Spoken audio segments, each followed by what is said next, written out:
filming? Baby, is it filming? Look. Oh, hi guys, welcome back to our channel. Today I'm joined by this little baby Aria. Say hi. Hi. She's 8 months and 2 weeks old today. And today I thought we would do a special video on how we deliver the baby.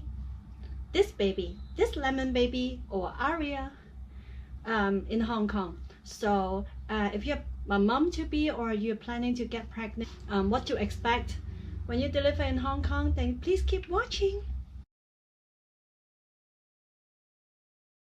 Right, first of all, we had a C-section when delivering Aria.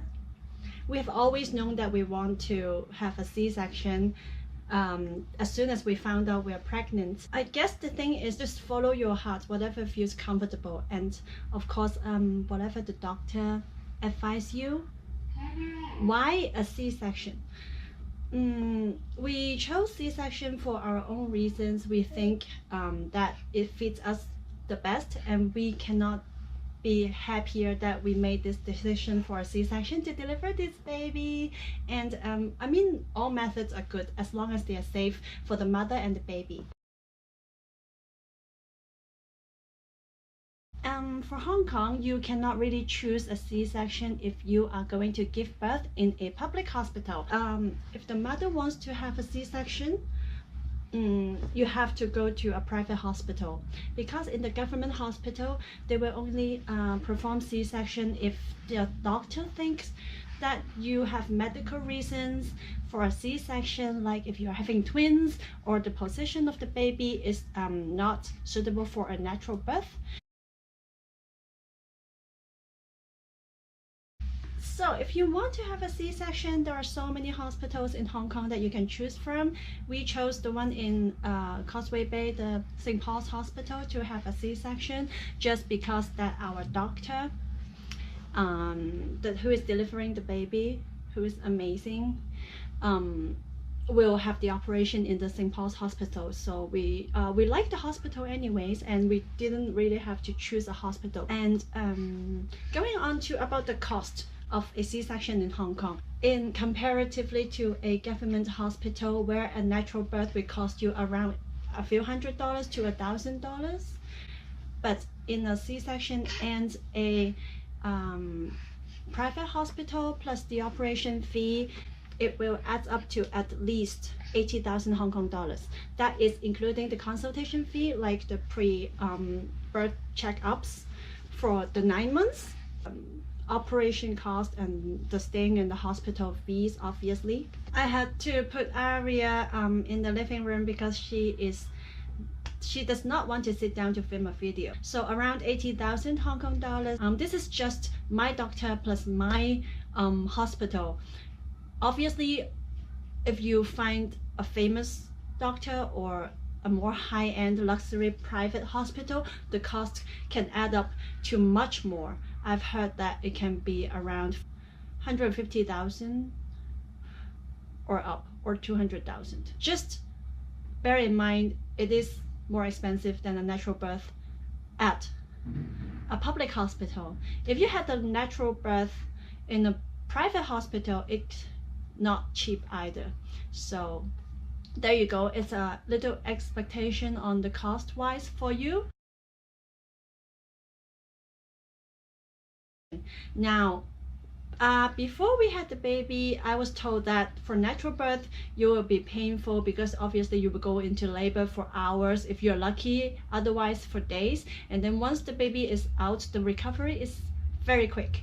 And for C-section is kind of the opposite. You don't feel the pain during the labor, and but the pain after the painkiller is off, or after the baby is out, the pain is so big that it's even more painful than a natural birth. Now, I think every mother is different. For my case, I am so glad that we chose this method, because before the operation or during the operation, I don't really feel any pain.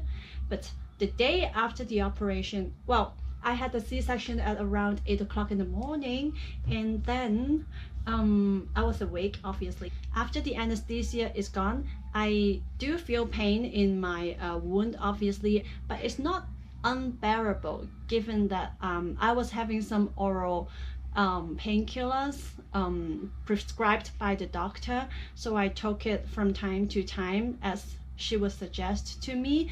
It is painful for the first 2 days, I would say. I was lying in the hospital, but it's not unbearable. And let me tell you, my pain tolerance is, I don't know, for a normal person, if you are this much pain tolerance, I'm like here. I can't take any pain at all. Like ear piercing, very painful for me. Knee injection, very painful for me. So for me to go through the 2 painful days after the C-section without breaking down is pretty amazing. It is painful, I will tell you, but I don't think it's as painful as a natural birth, or some other people will tell you that C-section is very painful. Next thing I want to talk about is super important to go to your follow-up treatment with your doctor. I mean the mother. That means yourself. Not talking about the baby, because once you have had the baby, it is so easy to just concentrate on the newborn baby. I mean, they're so tiny. So, but I think it's a really good time to take care of yourself because you need to recover as well. It is a big operation, I'm not going to lie. And take the painkillers that you are prescribed. Do not be afraid to ask for more, because I was in the ward with 3 other mommies, and one of them was also a C-section mommy, and she was in so much pain that she asked for painkiller. She couldn't sleep at night, so she asked for painkiller consistently. So I don't think there is any problem as long as the doctor agrees. How long after the C-section you can do exercise? Obviously, some mothers want to get back to in shape or exercise that makes them feel good as soon as possible. For my case, I've read a lot of online articles. They all suggested 6 months at least and up. So 6 months, and with the approval of your doctor after the checkup, if she says or he says that it's a green light, he can start to do exercise, then only then you can simple exercise like maybe go for a walk, go for a slow jog. I wouldn't recommend going into the swimming pool just because there are a lot of germs, because you may still have the wound with you and you do not want that to get infected. Definitely slowly get back into your exercise, but do not rush yourself. Just a few minutes or even 5 minutes every day is good enough.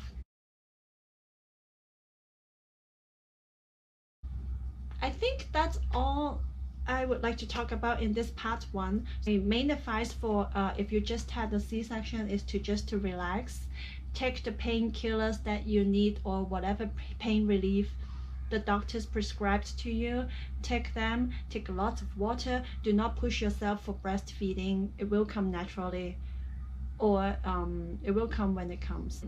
When you and baby come home, get as much help as possible. Either it's your helper, your husband, your grandmother, your relative, friends, anyone, anything. Just if they are willing to help, let them help you. Help with the baby. You go to sleep as much as you can, because all the sleepless nights, you will regret it if you didn't sleep when you can. The last thing that is very important that I want to talk about is your emotion. It's very normal to feel emotional or sad or breakdown or don't know how to feel, overwhelming just after your birth, even when you're still in the hospital. Your hormones is all trying back to get to, well, not normal, but pre-pregnant. So it can be a bit chaotic. So I personally went through some emotional ups and downs in the hospital and a few days after we came home. It's totally normal. Don't freak out. Don't be like, why am I sad? I should be so happy. There's no should be. You feel what you feel, and there's no right or wrong emotions, and you don't have to justify how you feel. Just be confident with yourself, do whatever you want, whatever makes you happy. Trust me, that way is the best for yourself and the baby and the family as a whole, rather than pushing yourself to be happy and optimistic all the time when deep down you are not. So that's it for my video. I hope you enjoy my little sharing. It's not advice or a teaching or anything like that. I just want to record it while I still remember how it went. It's not as scary as people might think. Well, I might think, because I thought it was going to be so scary. It's not. Thank you so much for watching. I'll see you guys next time. Bye!